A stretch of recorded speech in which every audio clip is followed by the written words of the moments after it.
Ladies and gentlemen, thank you and welcome to another episode of Anime Power Talk, Sport Karate Illustrated with a PKA legend here over at the Dojine. This is Grandmaster Jerry Fastly Fontanez, and this time we're going back to the beginning. I'm a Puerto Rican raised in the Bronx, but I'm really from Manhattan, Spanish Harlem to be exact.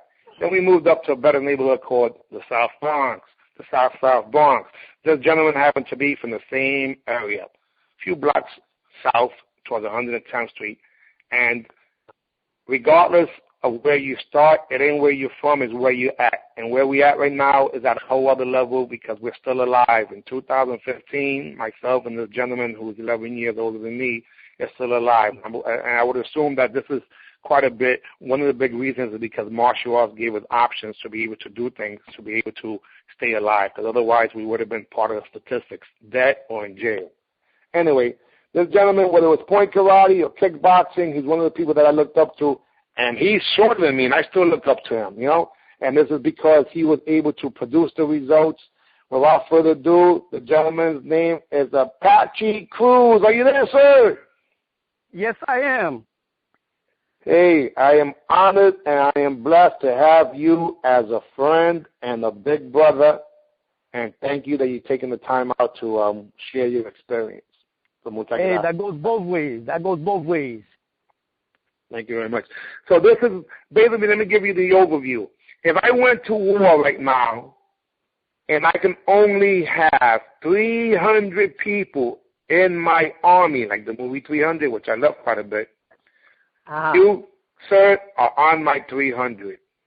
You're on my team. So that's what this is about, letting people know who I believe in, that are the real deal. I could be wrong, but there's a difference between quality and quantity, and sir, your record proves and it speaks for itself. But anyhow, let me just say this. In the beginning, what was your motivation, your desperation, or your inspiration to start off in the martial arts? Now, I'm going to put myself on mute. I want you to say the year, the style, and as soon as you finish with that, then I'll ask you another question, sir. But I'm excited about this because, technically speaking, when it comes to a barrio, you're the first person from that area that I'm interviewing right now. You're not the first person being Puerto Rican and from New York, because that was Wilfredo Rodan a few years ago. But when it was all said and done, all your motivation, desperation, and inspiration to train in the martial arts, and what year it was, sir? Well, when I started was in the 68. 68 I started, it was Ishiru. My style was Ishiru. Then I had traveled with another style, Goju-Ryu, with the late Soki Peter Flores. My motivation was because I always been short, and I always been a fighter. You know, so I hated bullies. They used to call me the giant killer because I used to go after the bullies. You know, people with the school I used to go to, PS 117, junior high school 117, when there was a problem. And, you know, I was intervening because I used to hate bullies. And some other people used to call me the giant killer because I used to jump in. I fight. I don't care how big you are. My motivation, that was my motivation. Now, who was your instructor in Ishiru? Well, my instructor in Ishiru, okay, he was a mentor of mine. His name was Billy Shaw, Billysshaw. Billy Shaw, that was my instructor, who he trained under Dennis Boodoo in Queens, Northern Boulevard. Wow. And when you started training in Goju, what year was that? Well, first of all, in Ishiru, where was it at? Was it at PKA, YMCA? Was it? Well, it was a community center up in Queens called Amcor, New York. Amcor Community Center up in 94th Street and Northern Boulevard. Wow, Northern Boulevard. Okay. So were you born were you born in Queens, or were you born in Manhattan or Puerto Rico? Where were you born at? I was born in Spanish Harlem, man. I was born in Spanish Harlem in 102nd Street, 3rd Avenue. The buildings are not there now. We moved to 109th Street and 3rd Avenue, right across the street from PS Junior High School 117. and the famous singer used to live right next to my building, Mark Anthony, and his grandmother is my madrina. Let her rest in peace. Wow. Hey, but wait a minute. You rest in peace. Then that means that, see, 109th and 3rd Avenue, that means just one block up is when the young lords took the garbage and put it across the street and burned it, right? Exactly. We used to roll with them. Matter of fact, they took over one of the churches, 111th Street and Lexington Avenue. Yeah, the church. Right, the church, and they also took over Lincoln Hospital. Lincoln Hospital. Yeah, well, Felipe Luciano and I are pretty good friends, so I'm going to be interviewing him also, too, because, I know that you guys, that's the era. And mention my name, and he did a big article on me years ago when we had the 3rd Avenue Festival, and I was, at the time, the PKA #1 contender, and we was getting ready for a fight. He interviewed me. He said that Apache Cruz hit harder than the grandmother beating the dirt out of the carpet. Well, how about I tell you that Felipe Luciano was the reason why I was on Good Day. The day that he actually left and didn't even get on the show, he made sure that I got interviewed. Oh, and that's right after winning the grand champion at the Junior Internationals. Felipe Luciano, I met him in an event that literally was highlighting a whole bunch of sports figures that was put on by Latino Sports over at Jimmy's Bronx Cafe. And when he met me, I looked at him, I said, man, you look familiar. And then I said my name, and he said, Fontaine, yo, you the one, you called me money. I said, what do you mean I cost you money? Yeah, man, that school that you opened up over there, that they used to be Allen Bank School, well, my agent said that was a karate school, and I said, no, that school closed down. And then sure enough, I turned around and looked, and there your name was in freaking Broadway, and I lost some money on that bet. So then we started having conversations. I jumped on his case. I said, man, you know what? I'm pissed off at you guys. Why? I read the article with Pablo Guzman over when he was on the cover of the Village Voice. Man, he said, man, poor man, that freaking guy. And he started talking about him, but I said, I didn't know that you guys had revolutionized so many things for the betterment of the people in Spanish Harlem and all the ghettos in New York City. I didn't know that. So when I read about that he did. 3rd Avenue, and Felipe Luciano, that he did. Juan Gonzalez also, who was part of the Young Lords, did my story in the Daily News. Uh-huh. And then obviously we also have Pablo Guzman and J.J. Gonzalez and all these people, including Gerardo Rivera, which were all down with the Young Lords guys. So those of you who are listening, these guys as teenagers in early 20s knew the Constitution better than lawyers did. And some of them, and one of them actually became the lawyers, the guy who was Jerry Rivers, today known as Gerardo Rivera, a Jewish Puerto Rican dude. I met him through Felipe. And it was the 3rd Avenue Latin Festival. And then all that started switching on to 111th Street. The old timers gave a lot of stuff, got involved. Like you said, he put us in a map a lot. Okay. Well, it was him and Mayor Koch on television all the time. They had that TV show with Mayor Koch and Felipe Luciano dropping bombs. And those of you who are listening, guys, this is also one of the original last poets. Okay? Felipe Luciano is one of the original last poets. That's right. Yep, so you lived right up the block from the Eagle movie theater, right? Not too far. It was man, south. that was the hangout, 3rd Avenue, 102nd Street and 103rd Street and 3rd Avenue. The Eagles. That was our hangout. That was our little gang spot. And then we had the other one, the opposite, our rival, the Cosmo in 116th Street. 116, next to the Cuchifrito. Ahí yo vi Correa Coto y mi máscara y santo. Right across the street. The Cosmo. Yeah, and one block over, La Maqueta, one block over. Smelling like bacalao. La Maqueta, los bacalitos across the street with the original San Juan restaurant. Yeah, well, again, guys, what we're talking about right now, we might have split it off to what would be our area, our village, our barrio, as known around the world as Spanish Harlem, baby. Exactly. That's the original Spanish Harlem. The real deal. And again, being Puerto Rican descent, being first generation, what they consider us New Yorkers, we spoke both English and Spanish and invented our Spanglish. and we came up in we came up in a culture that was really interesting because even though we knew that we were black with the African blood, we also spoke Spanish, but we also had another type of flavor being from New York, and that's why the so-called Cuban Afro Mambo became salsa from a barrio in the South Bronx when the first generation New Yorkers put a no twist to something that was different, and here you got the original music invented in New York, salsa, descendant of Mambo. If you want to get the real salsa, we used to go to the Bronx, Orchard Beach on Fridays when we used to see Hector Lavoe, Ray Barreto, Eddie Pamelli, Joe Cuba, Willie Colon, and everybody else. Even for those of you who don't even know, not only Tito Puentes was from the Bronx, but there was a time where Tito Rodriguez even lived in the boogie down Bronx. Exactly. Matter of fact, one of the other ones, Joe Patan, lived in 110th Street, and he used to run a community center up there called Theater Arts.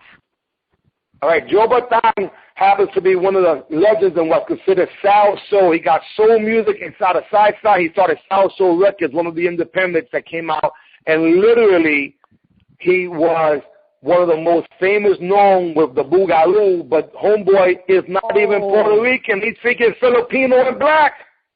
He's Filipino. And he came out with the music. That's the first music. Boogaloo. Clapo, clapo. Huepa, huepa. Ahí mamá. La gente en el frente están caliente. Huepa, huepa. Ahí mamá. La gente en el lado están salado. And his wife that he's still with, his wife that he's still with, has freaking more videotapes of me sparring than I do. I gotta find those things, bro. His daughter, Taina, literally won one of those TV shows where she was a singer. When there was like a reality show. Ella ganó a few years back. So I gotta look them up. Pastor Joe Batan, Joe Batan's son. Actually, his name ended up being Batan, even though Joe Batan's name is that's just his stage name.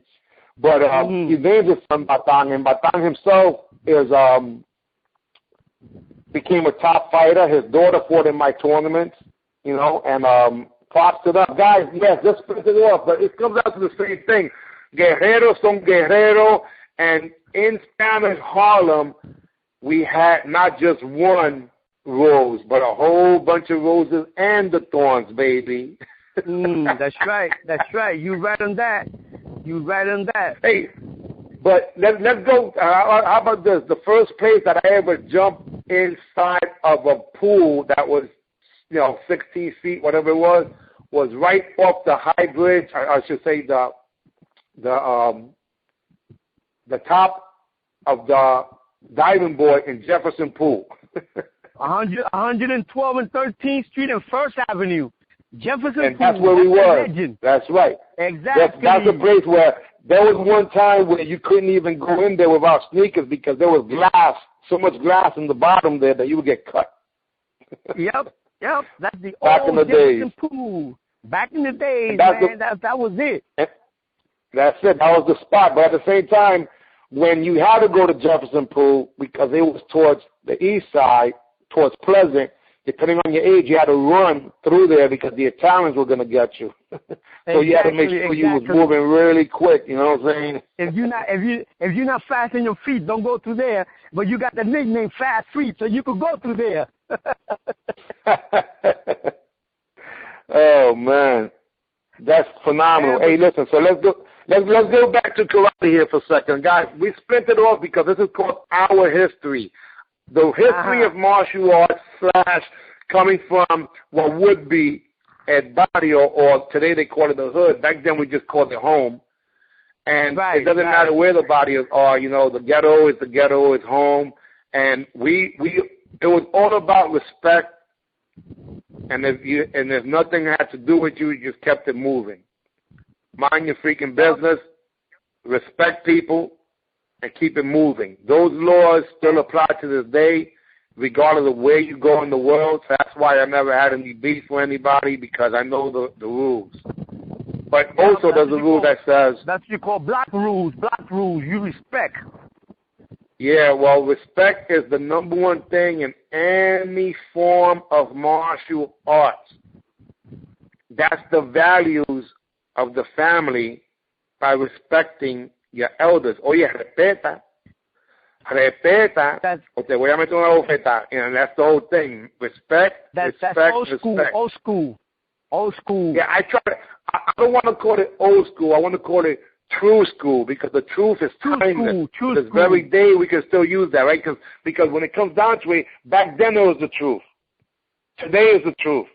And in the future is the truth. It's all about respect. We did a lot of good things and bad things based on making sure that people respected us. They may not like us, but they're going to respect us.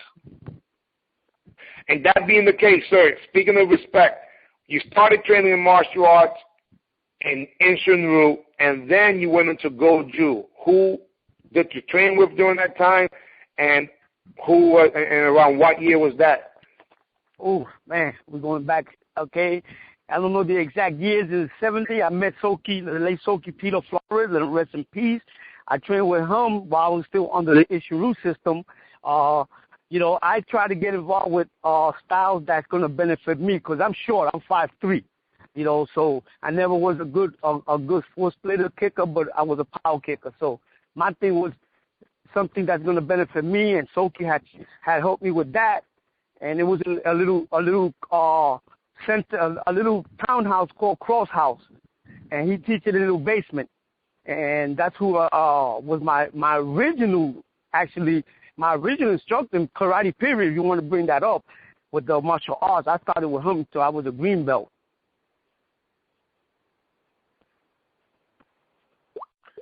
Awesome.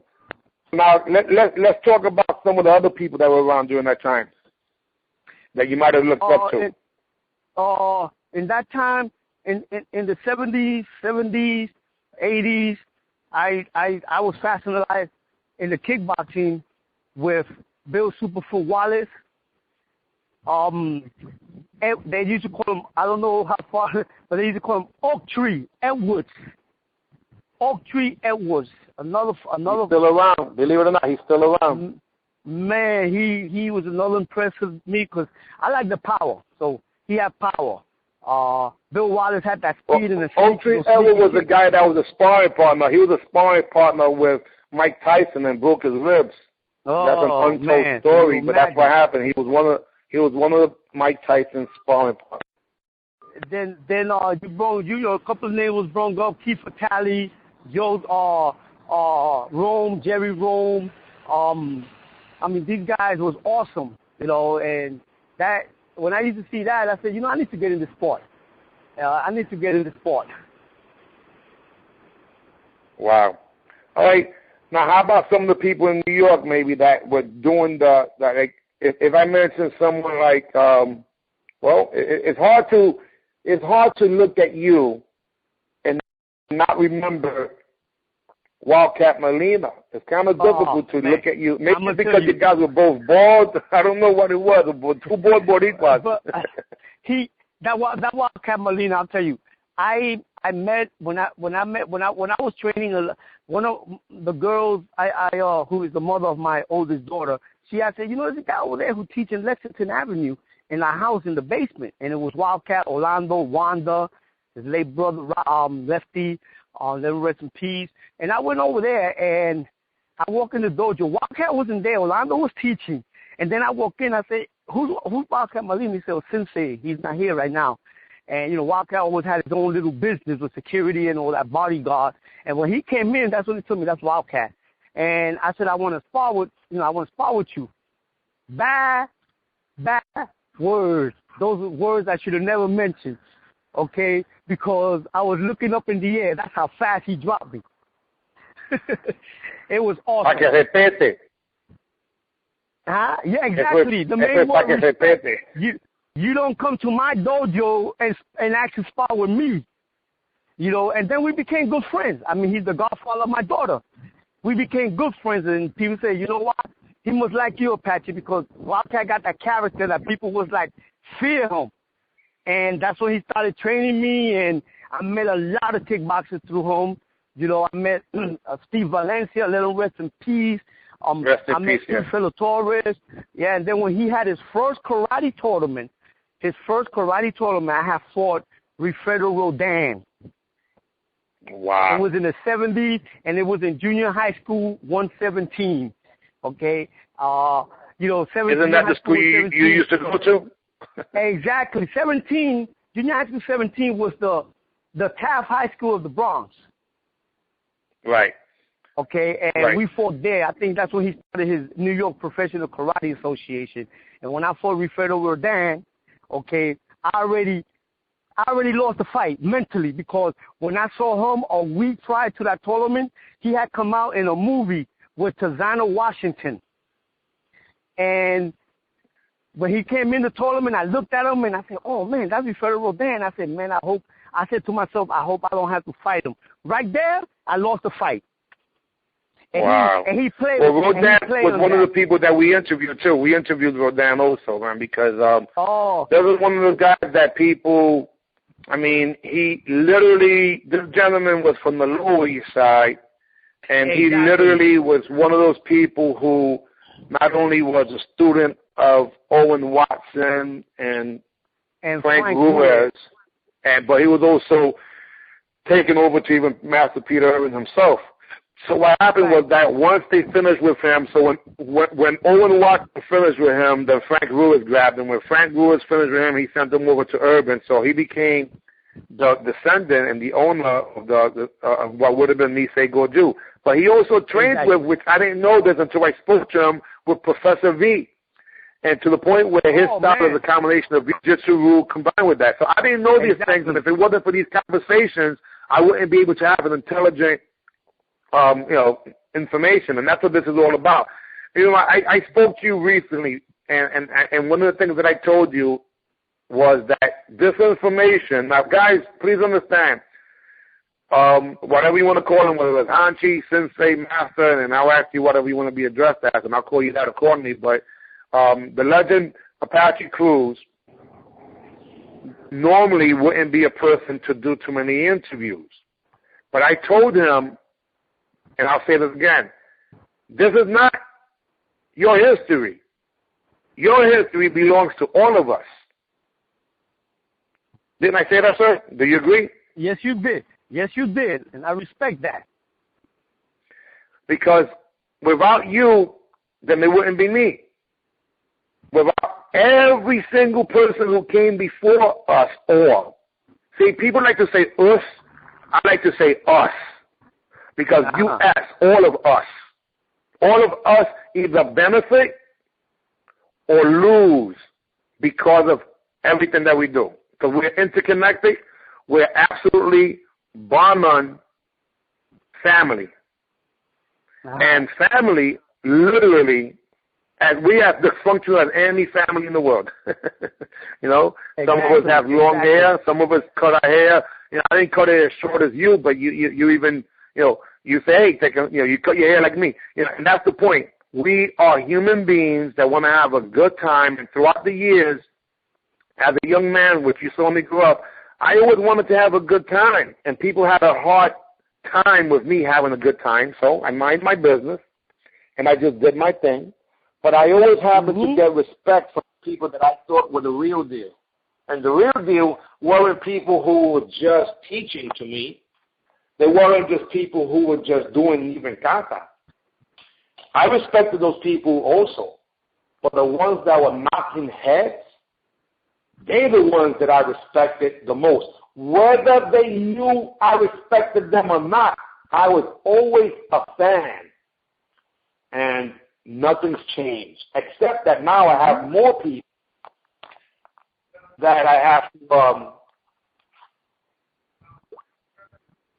there's just more people that I respect and I love. And I don't want these people to die without them knowing that we appreciate them.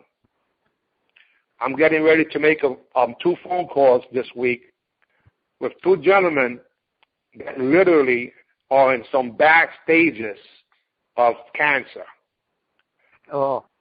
By having a conversation with them, I think that it'll help them stay alive. Now, when rest in peace, Soki Peter Flores passed away. I didn't get a chance to visit him in the hospital, but I did send him a video that made him laugh because he remembers me going to the tournament. Yeah, I saw that video. I couldn't attend the hospital, but I when he was in a talking mood, I definitely gave him a call, and we conversed for about 45 to an hour, and we brought back some old memories, and I pray that conversation cheered him up, and he's with the Lord, he doesn't have to suffer. But right now he's here. As we speak, when you talk about people, since we're energy, people believe that humans can have a spiritual experience. And that's the opposite. We're spirits having a human experience. And when you know that to be a fact, you know that when someone is remembered, they're here right now. I see him smiling right now as we speak. And this is what it's all about, guys. We want to have funerals for people while they're alive. In other words, celebrate people while they're alive so they can hear you, as opposed to when they can't anymore. I believe that wholeheartedly. So this is really about us, U.S., all of us benefiting. The reason why you're 5'3" is because I stood on your shoulders. We stand on the shoulders of giants. Exactly. And other people stood on your shoulders. So give it props where it's due. Hey, just so you know, this is a sincere pleasure and honor for me to have a conversation. I still get a kick out of the fact, guys, that people know who I am, and it's because I'm Jerry Fontenez. Fast Feet Fontenez has a whole different character. That's someone whom I created, I should say my mother created, and I just, made sure I made mom proud. But if you eliminate my ability to even pick up my leg and throw a kick, I was always a fan first, and I continue to be a fan. However, I may not be a happy fan today because a lot of the things that I see today is not consistent with what I consider being effective. So I'm going to do my efforts along with other people of similar mind to make sure that we bring back the platform that's consistent with, and there are people worldwide on the same mindset. So what I have is called the Unified Martial Arts Network. So if someone has a tournament circuit and they just make a few tweaks to their program, I have 12 countries right now that would jump on board to create what would be a legitimate international rating association, because those ratings is the reason why I continued in martial arts. Yeah, and what do you think about that? You have a lot of supporters, Grandmaster Jerry. You have a lot of supporters, and me, like I said, I had seen you in the circuit coming up, and then I was a fan of yours, and I'm still a fan of yours. And likewise, you're 61 years young. I hear, I'm fighting this Saturday in Miami. And good luck. Thank you very much. And the reason I'm fighting is because I can. So if God gives you the skills to be able to do things, you're supposed to use those skills to give your so-called respect right back. Exactly. And a lot of people will judge you because you decide to do something that you enjoy. Well, they're not allowed to do that because free will is what God gave us.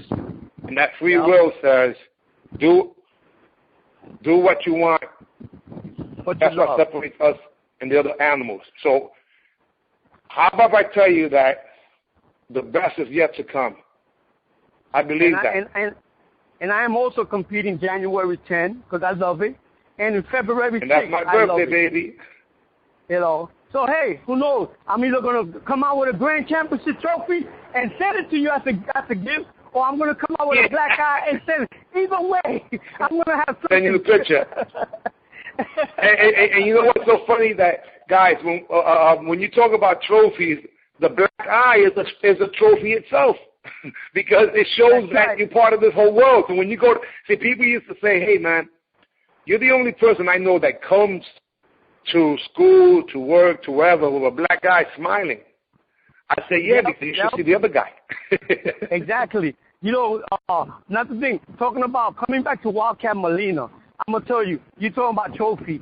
I have won a couple of 3-feet trophies, 4-feet trophies, and then I got a little, I don't know if I call it 12-inch or half an inch, but that trophy I still have, okay? And that trophy means more to me than any bigger trophy because I remember that's a trophy that I had to fight Wildcat Molina for grand champion in New England. In New England, and I felt so proud because, you know, and I'm glad because we fought for first place, and you know, in those days, when you used to fight, you know how you used to fight the first place winner versus the first place winner for that division, and then you win that, you fight for grand champion. So I fought first place in my division. I had to fight first place middleweight, first place which was Wildcat then, and I wanted to bow him out. You know, in old school we used to bow out for respect, and Wildcat told me, "No, man, we're gonna show these guys in Boston, the way it New should England, be done." That exactly, man. That we old school, we fight. Man, he took me out so quick. He won, and I'm glad he did because the grand champion then was a guy named Sonny D. Okay, and it was like a gazelle. Me compared to him was a dwarf, cause you know I'm short. And man, Wildcat wiped the damn floor with him, man. Sonny D. Daniels is Mafia Holloway's instructor. He's originally from Newark, New Jersey. Yeah, he's originally from Newark, New Jersey. That was his name.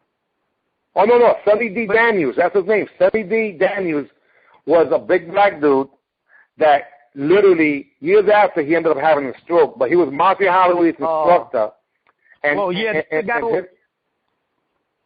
Sonny, they call him Sonny D. He had that's the guy walking for. Yeah, he had the badge system, which was called the Black Art of Deception. They used to use the red, black, and green colors. You know. Okay, yeah.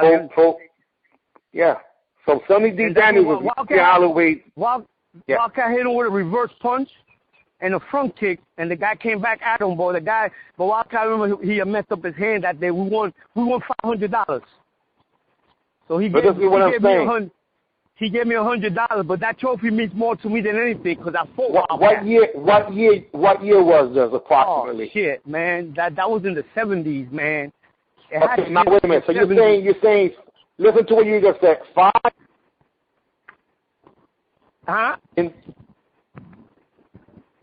This is $500, right? Right. In the 1970s. In the 70s. Remember what I told you?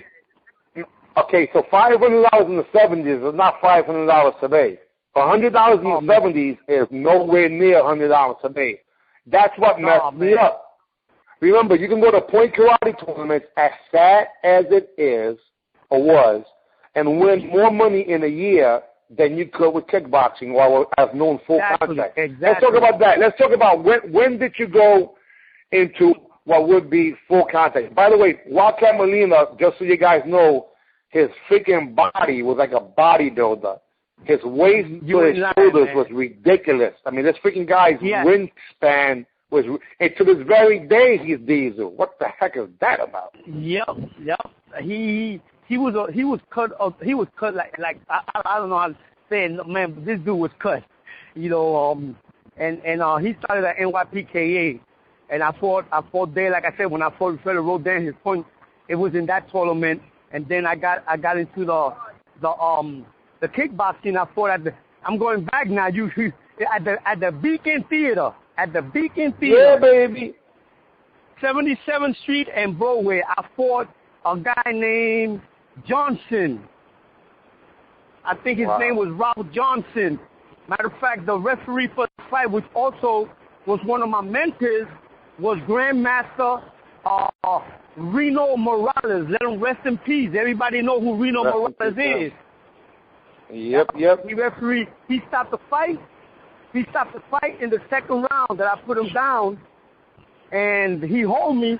Matter of fact, I got 2 pictures of that if you want me to text it to you. Those pictures are very important because when it's all said and done, this interview will be able to be seen over at Dojine.com / we're going to put Apache. and that'll be your own website that has this information. Yeah. So any photos that you want, we'll put them in there. That was at the Beacon Theater. Ralph Mitchell, that was his name. Ralph Mitchell. Wow. No. Ralph Mitchell was a Fujao firefighter that comes from Port Vizio's camp. He's one of the Kung Fu guys, or I should say, one of the Kung Fu guys that actually fought with a big mustache. Well, everybody had a mustache back then anyway. Yeah, he had a big afro. I think that's the guy I fought. I'm going to double check my records because I got photos of that. And Reno Morales grabbed me when he fell. And I told him, no, man, I'm going to go kill him. This is the name of the game. He told me, take it easy, Apache. Don't get disqualified. Take it easy. You know, because when I get somebody hurt, I got to go after you. You know, because if not, you might take me out. And then I fought a guy named Johnson. Then I fought Israel. I fought Anthony Salerno. And I fought... Are you talking about Israel Rodriguez? Yeah, Israel Rodriguez. The video another guy from Spanish Harlem. Or actually, he was from the Bronx. Right. He was from the Bronx. And then I fought 12 rounds. He's the one that introduced me to the leg kick, and this guy was a cast iron. Okay? And you know him very well. Very, very well. His name is Grandmaster Jonas Nunez. Oh, wow. I don't know if you was aware of that me and him fought for the NYPKA, and he introduced me to the leg kick because he was more to the Muay Thai. He kicked me so hard my leg, I thought I was growing a head. Yeah, well, that was during the time where I started, that's when I resurfaced to the martial arts. See, my background really comes from Long Fist Kung Fu in 74, but in 1976, I joined Sang Soo Tiger Kim. Rest in peace to him. Man, Tiger Kim from the Bronx. Yeah, of course. Tiger Kim, Supreme Grandmaster Tiger Kim, he's the reason why when I came to the karate circuit, when I met Jonas Nunez, Jonas originally green belt, training in whatever he was doing, but Louis Trujillo from the Bronx, they went to Clinton High School together. Clinton High School. I met him Clinton. Yeah, they went to DeWitt Clinton, both of them, and that was sports, orientated school. It was that and Kennedy that had a lot of people. But anyway, when I met him, I was a red belt in Taekwondo. He was a green belt, and I don't know what other style it was. And then, but I was strictly a Taekwondo fighter, Taekwondo circuit. When I went with Louis Trujillo to a tournament at the PAL on Webster Avenue, promoted by Lamar Thornton and Chink Valencia, right? And Chink Valencia, Steve Valencia's brother. Right? Steve Valencia's older brother. That tournament was the first time that I knew that it was even a whole other world of karate. Because I used to come strictly from Taekwondo tournaments, going through Henry Cho's and things like that, right? Right. So now when I went over to this, the Americans. So when I went over to this tournament in, I didn't go compete. I just went there to watch. I couldn't believe that it was like gangs, and everything smelled like Tiger Bomb. And I couldn't believe that the referees were actually like, the judges were like talking to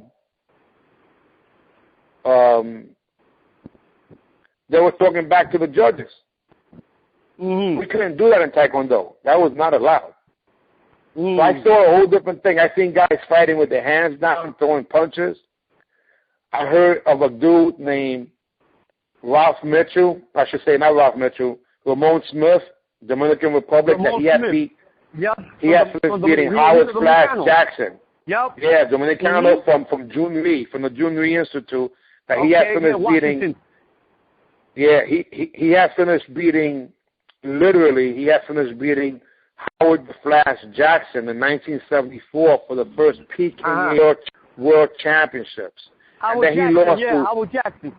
Yeah, rest in peace. And then he lost to Isales Dueñas.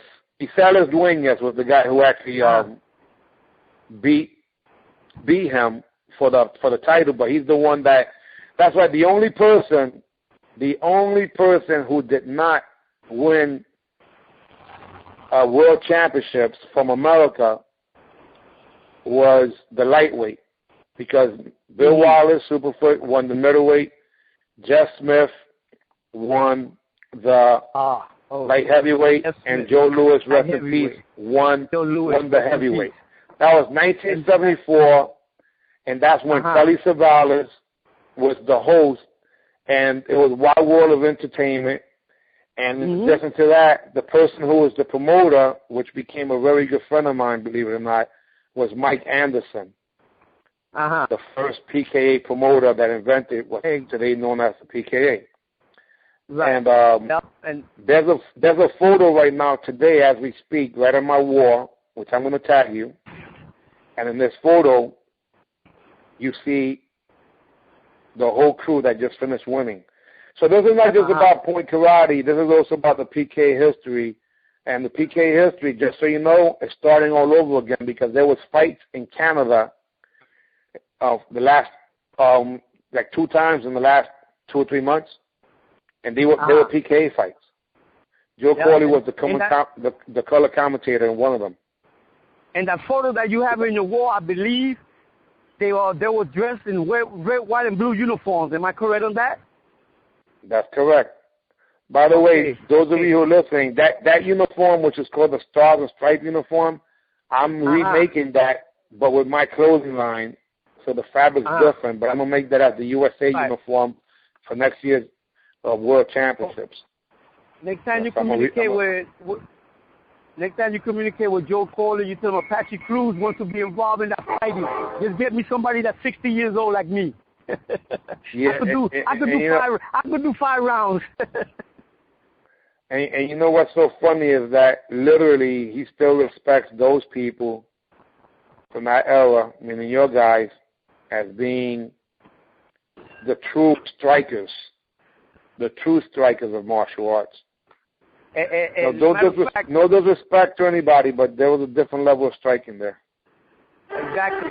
Matter of fact, when I'm gonna try to communicate with Joe Corley, because I believe he still got old magazines. Do you remember the Official Karates? The Official Karate magazine? Yeah. Yeah. Official Karate Illustrated. Yeah, Karate Illustrated. I want to get some of those because I am in some of those covers, especially the one, let him rest in peace, with Joe Louis. He's in the front cover. When you open up 2 pages, I'm there in that in with one page of paragraph, and I think that was 1977. Wow. A lot of history, guys. A lot of history. Joe Louis was one of the other ones that really also got me into it, because that guy was a rock, man. That guy was a rock. Yeah. I liked him. He didn't take nothing in the ring. One of the best fights I seen with him was with Bill Superfoot Wallace. You know, that fight I call the Fighters of Techniques. Okay, it was hands versus feet. It was hands versus feet. And I remember they brought that up in the thing when I fought Jonas Nunez. Jonas Nunez always had good feet, and it was Apache Cruz versus Jonas Nunez for the NYPKA, but we're going to call it hands versus feet. And that was it. Wow. It was a good fight. It was a great fight between me and Jonas Nunez, man, and we became good friends. I had the whole, like I said, then that crew was the New York Finest, I believe your name of the crew, right? Sarika Avenue, the dojo there. Yeah. Yeah, this is what happened. Jonas and Tommy Chan and Freddie Lopez and that crew, because Tommy Chan used to fight Osa the Cat, right? They literally had the Shindu Karate Academy. So what I did was, I said, you know, Jonas gave me my first black belt, and when he gave me my first black belt, this is what I mean. Even though in 77 I was a higher, I should say in 77 I was a higher rank than him, technically. Right. But when I came back to karate, it was 1980, and Tommy Chen was promoting a tournament in Printing High School or Park West, one of those. So I always get confused because they're across the street from each other. Printing High School. And then what happened was Printing High School in 49th Street. Right. It's either that or Park West, because one was on 49th, the other one was on 50th. They were both on the west side, and I get confused sometimes. Right. But anyway, So what happened was when I'm there, that name Jonas was just so different. So I remembered Jonas, and Jonas, you know, he looked different. He looked like almost Asian, but Spanish. So I said, man, this is the same guy that I met years before. Jonas had just got his black belt days before, and I started working out with him. Now, when I came back to karate, I was afraid to wear my brown belt because I was out of the loop for so long. And what I saw that was different was that in karate, they allow sweeps and punches. Right. In Taekwondo, pretty much we were just kicking. So I said, you know what? I didn't have the confidence, but in that first tournament, December of 1988, which was a Christmas tournament, Tommy Chen promoted, I beat a guy named Timak, who ended up being the last Dragon years after. Timak, the last Dragon, yep. Yeah, and then, so him and I became really good friends. By 1981, I started working out in Jonas's basement in Decatur Avenue up in the Bronx. And then by the time 1982 came, I had enough confidence for me to, I told him, listen, I'm going to fight the black belt division today. And he took the belt from around his waist, Jonas did, and gave it to me. Right. Oh, that was so he gave me my first black belt. Now, it wasn't an exam, but it was a test, because what was happening with me was at age 16, which is when Jonas gave me the belt, I was already going to be a father. So I figured I'm going to need some money. And the only way for me to earn money is to be in the black belt division, men. So at age 16, I started fighting black belt men. And that first tournament I competed in, I took third place. I lost to Speedy Wilson. Ooh, that's a name to remember. Yeah, that's right. Incredible reverse punch. You know, he had that baby face, his lip. And I'm going to actually interview, I'll eventually find him, but I'm going to interview his partner, which was Michael Lookup Sledge. Michael Sledge. He's Mike, yeah, his nickname was Lookup, and it was so crazy because these guys were like superheroes to me when I seen their name in the magazine. Yeah, you bringing names up in the legacies, man. Well, these are people that are supposed to get their just due props and credit, man. They're the ones that I looked up to, and a lot of them were shorter than me. And again, I still looked up to these guys. Now, mind you, for whatever it's worth, I'm being honest, guys. When I came out and started competing, doing what I was doing, I invented a few things there out of the fear of getting my butt whooped, and I was predominantly a kicker. But it was not skills that I had. It was skills that I had to develop, otherwise they were going to kill me. Well, I put it this way, the skills you had, I always said that when you was coming up, and I always bring that up, you know, and I don't mean no respect to all the other martial artists, but you always had the skill. You just had to enhance it, and that's what you did. This is why I'm a fan of yours. and in today's night, when I see you doing seminars, I learn. You know, I'm like you say, it's not old school, it's teaching school. I love to pick up things. You know, it doesn't matter who's teaching it. If it's something that's going to work, it's going to work. It's like you said. There was one time I saw you do a seminar working on, I think you call it the dummy, the bob. And I see you, that speed, the kicks, and I told my kids, well, look, I got videos I show to my grandkids because I'm training them. You know, they said, you know, my granddaughter said, Grandpa, that guy is fast. I said, yeah, they call him fast feet. He said, wow. So she starts stretching. Now she starts stretching. So I'm going to say that's the idea. We all motivate each other because those children are part of our family. And I can say that with no hesitation because the simple fact is that I have learned more from every student that I've ever taught because they had a different approach to techniques. And that's something that is incredible when you teach somebody something and then they do a different twist to it and it comes out even better than what you was trying to teach them sometimes.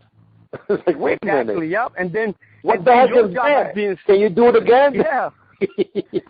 and your job as the instructor would watch what he's doing, right? And you got to enhance it and pass it on back to the student.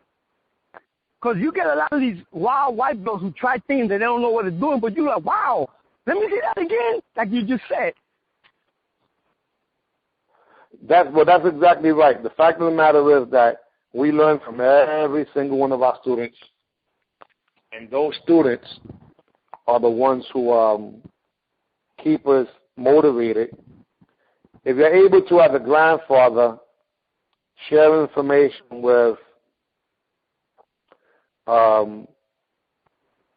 grandchildren, that's pretty fascinating because it makes it into a real legacy. You know, a real legacy. Yeah, my oldest granddaughter, when she was like 3-4 years old, she's gonna be 13. My son showing pictures. He said, "Oh, look at that's grandpa. That's grandpa." You know, that made me feel good. Yeah, I think so. I mean, and I'm gonna put a videotape a little later on of my daughter when she was 4 years old doing some pad work. And from the first punch, it's kind of scary. Because Tyson would have been staggered. I know Mike Tyson would have got hit and he would have got staggered. Me, I would have been knocked out. Forget that. and you can see it before she throws the technique right in her eyes. You can see the real deal. Yeah, I remember my granddaughter. Her name is Naya. My son's Joey's daughter, and she had the headgear and the gloves on, and she threw a left hook, and my son said, "Look at that. That left hook and that look, just like her grandfather." And that he sent me that picture. I'm like, wow. I felt so proud, you know. Yeah, you know that's the funny part because when you get into character, I remember seeing you fight, and yeah, you were predominantly a puncher, but when you threw those front kicks and roundhouse kicks, you was trying to kill them. Yeah, well, mostly to the body, which was center mass, but your face was so damn serious. And you know what? And then with the bald head and the mustache. That I learned that from the old days, from the old fighters, because my thing, I learned something when I finally got to meet Hagler, Marvin Hagler. His attitude in the ring was, when I get in that ring, is destruction. And I kept that attitude in my head. See, I like the historian. I got books of boxing videos from the 20s, 30s, 40s. I know what I can do from 55 on, but the techniques I learned from 55 down. You know, the old karate guys, John Reed when they was competing, Richard Chong, Tiger Kim. I mean, these guys. It was fascinating. You know, it was fascinating. Well, it's interesting because I recently interviewed Malaya the Cascos, the first freaking martial arts triple threat champion, John the Tiberdad, and Mr. Charles Bonnet himself. Charles Bonnet, man, that's a legend right there, boy. Yeah, well, each of them literally put people on the map, you know, on a whole other level. And it saddens me that I'm excited that now people are going to know who these guys are. And that's my job, to make sure that people know that there's people before us. But just to give credit where it's due, I also interviewed a gentleman who's the #1 fighter overall in the country last year. He's a throwback fighter, incredible kicks. And his name is Justin Ortiz, and he happens to be a Puerto Rican also. So he's the second Puerto Rican ever in the NASCAR circuit he's the first Puerto Rican ever in the NASCAR circuit to finish #1 overall, not just winning his weight category. And he's the second Latino in the NASCAR circuit. Now, in 1980, I would have been the first one, but I finished #3. They did some interesting stuff, but I didn't mind because I won I finished #3, but I also had 150 students that year that were paying me, quite a bit of money. I was fortunate enough to learn how to taking martial arts as my vocation, because I am a 8th grade graduate. I never got out the 9th grade, but I never stopped educating myself. Okay, that's what you call. I go back to my 60s and 70s. That's what you call street education. Yeah, the bottom line is that all of us have intelligence. Education comes from experience. When you're reading books, it's supposed to be education, but intelligence God gives you. Exactly. We have intelligence internally. We're smart enough, and our body's smart enough to make a heartbeat. It's smart enough to do whatever it takes to stay alive. And you can also cultivate what would be that intelligence by putting some effort into it with discipline and focus. And then you're able to take that intelligence to a whole other level. So I believe the difference. There's book smart, and then there's experience. And intelligence is being able to use what would be the book smarts and intelligently utilize it. So I don't have a GED, but I have a PhD in life in terms of results. And I think that's as important as getting a school grade. And I don't have to pay back the school loan. No disrespect for those who do, but my point is that, if you want to be something, guys, start doing it, especially in 2015. You want to be a doctor, you want to be a lawyer, you want to write a book, well, then you write your book. I'm in the process of writing 2 books right now. Not 1, 2. Great. Now I won't be able to edit it myself, so what we do, we hire somebody that can edit it. And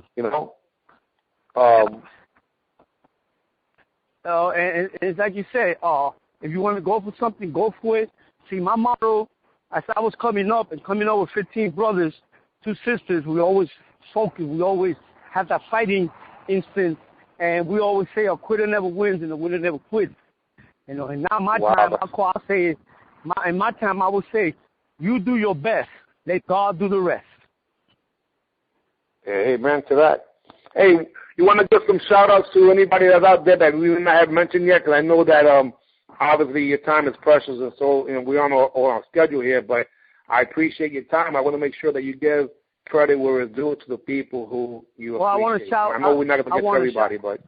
I know. I was the man. I want to shout, Wildcat Molina opened the doors for me, man. Took me up the ladders. Orlando Molina.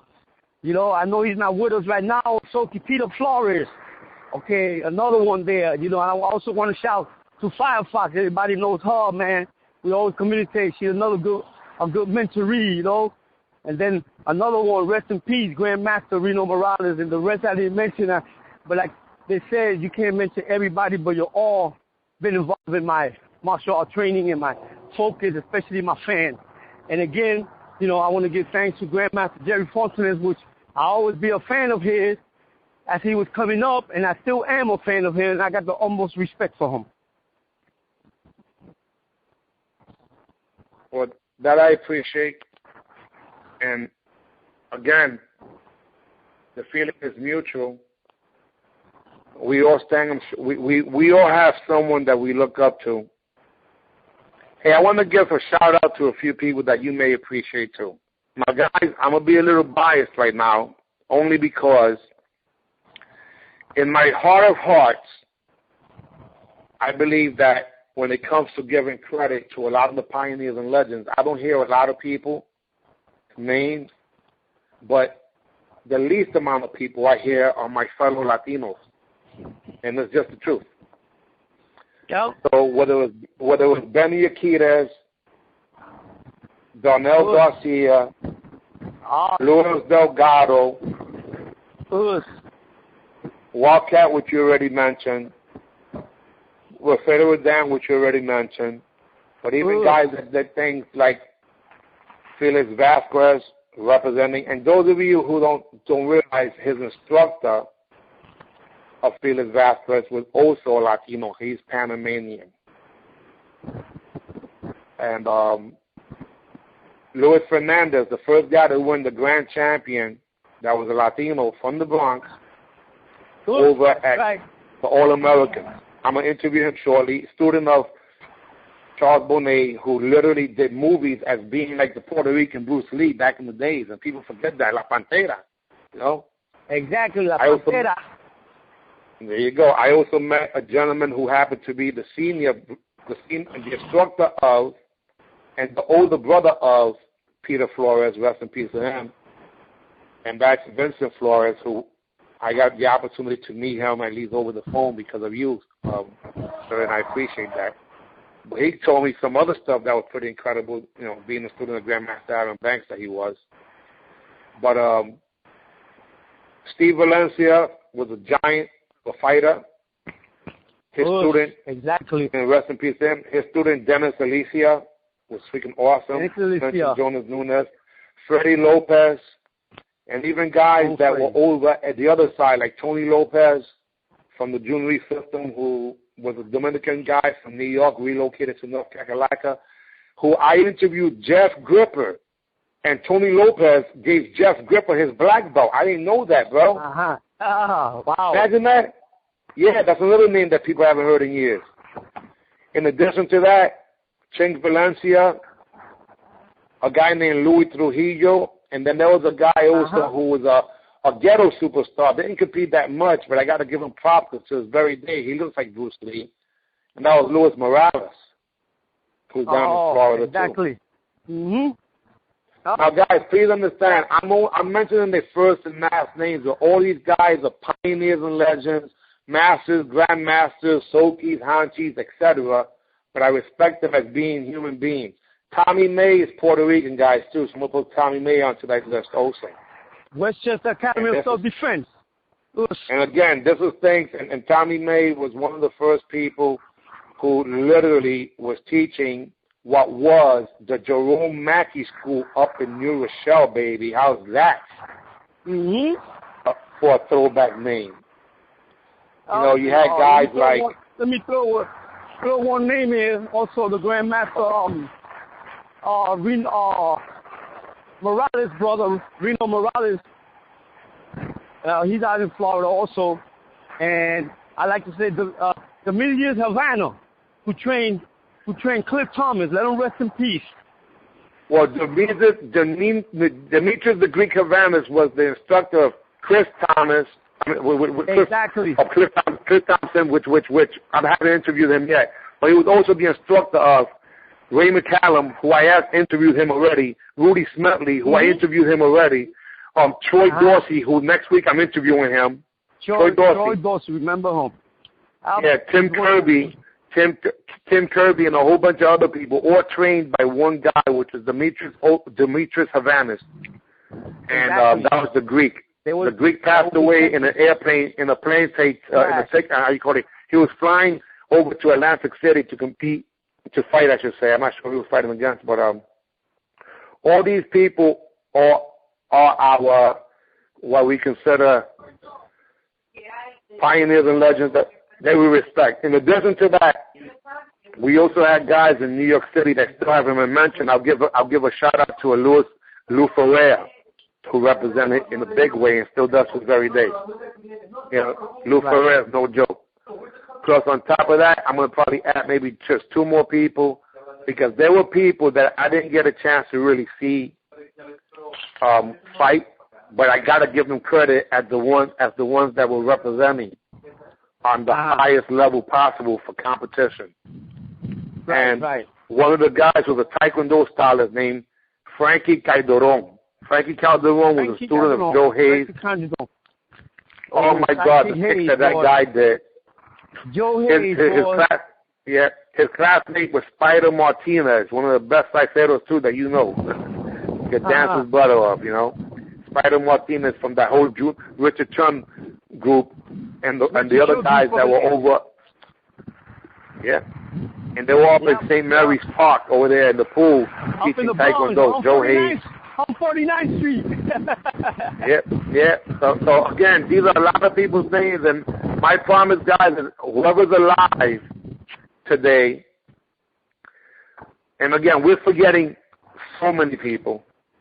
But I think that by mentioning these few, at least wherever they are, their ears are ringing because they're being thought about. Rightfully so. Rightfully so. Because these people are the ones that we looked up to and had a chance to break bread with. Mind you, some of them were people that we had a fight with, and that's the reason we got better. Will was a draw.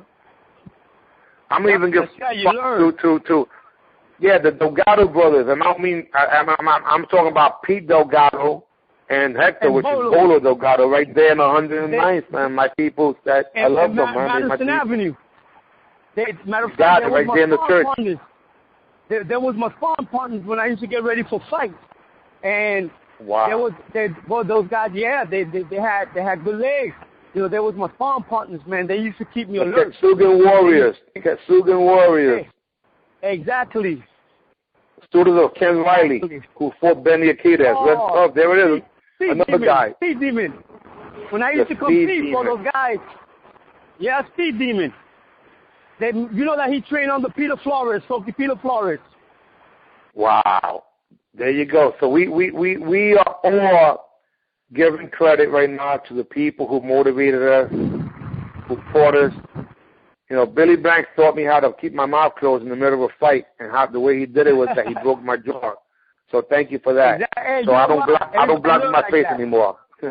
Yeah, well, that's my biggest trophy. Your trophy is a little bigger than mine. Mine is my teeth being crooked, because that happened in Madison Square Garden, ESPN TV, against Billy Blanks, and I was actually wearing a Billy Blanks patch. And this is not to brag, but I was the only Latino in the nighttime finals fighting there against all those monsters during that era, 1986, and I was the only New Yorker that was also fighting there. And the reason I did that is because I had everybody else I was representing a whole bunch of people. All the New Yorkers were being represented by me, whether they realized it or not. That's what I was doing, because it was New York, it was our home, and I wanted to make sure that they knew that they came to New York City, and to me that really meant a lot. You know, rest in peace to great Grandmaster Alan Banks, because without him, and a lot of people would never, ever would know about martial arts, let alone about so many champions, because Oriental Wall is self-defense. Exactly what his show, Wild World Self-Defense. Okay. I used to always go to those shows. Well, that's where my instructor, Grandmaster Tiger Kim, was performing with the tiger, how you call it, with the tiger robe, and I was just fascinated. You know, so again, guys, he fascinated everybody. These are the things that, you know, it may sound a little crazy, but the truth of the matter is that if God gives you the skills to be able to actually perform in something that you love, do not waste those skills, guys. Life is so short. I was a 16-year-old young guy, and now I'm a soon-to-be 50-year-old young guy still. Exactly, Age is just a number. Age is just a number. As long as you really do what you know what to do or how to do, it'll keep you young. If you want to get old, get out of shape. Doesn't matter what age you are. Exactly. If you want to get young, get in shape. Anything else you want to add, sir? We appreciate you. Give me your secret before we leave. Your secret at age 61 years young to be able to put your body through the necessary exercise to compete. Actually, 60, I'll be 61, and the thing with that is I can't jog because I had double hip replacement, and people don't believe me. I walk. I try to do at least 10, 12 miles a day. You know, do my walk. I do my little arm workout with the weights. Do my little squat. You know, try to stay away from any negative thing that's going to mess up my body. So you do whatever you can, period. Exactly. Then when I go to the gym, I like to spar. You know, the guy that tells me, I can't believe you're 60. He said, well, the difference between me and you is you're young, you can come back the next day. I have to recuperate. But that competition is still in my heart. You know, I still like to do you're a warrior and you can't help that. Yeah, I like to do 2 or 3 rounds in that ring every chance I get. You know, and it's like my mom's raised 17 of us, and it's like your mom told you to, you go over there, tú no peleas y te caes encima, te voy a meter una pela. So you better go beat up the guy. Yeah, you better win by any means necessary. Yeah, and my mom's is only 4 feet 11, bro. My mom's. But she's a giant. She's a you ain't lying, man. Wow. All right, God bless you, sir. Only one other thing I want to ask you: is it possible someday in the future for me to for us to revisit you and ask you some questions, maybe some champion training techniques? Because I want to make sure that people know. Yeah. Whenever you Would want, that be fine? whenever you want, man, you let me know. But you know, like I always said, you know, and I continue saying it. Well, you know, you keep shooting it back. I have the utmost respect for you, and I'm a fan of you. Thank you, sir. I appreciate that.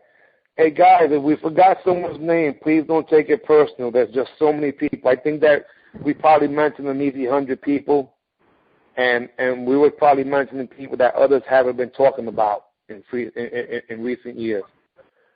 As a matter of fact, I'm going to add Julio LaSalle, who was a top fighter also.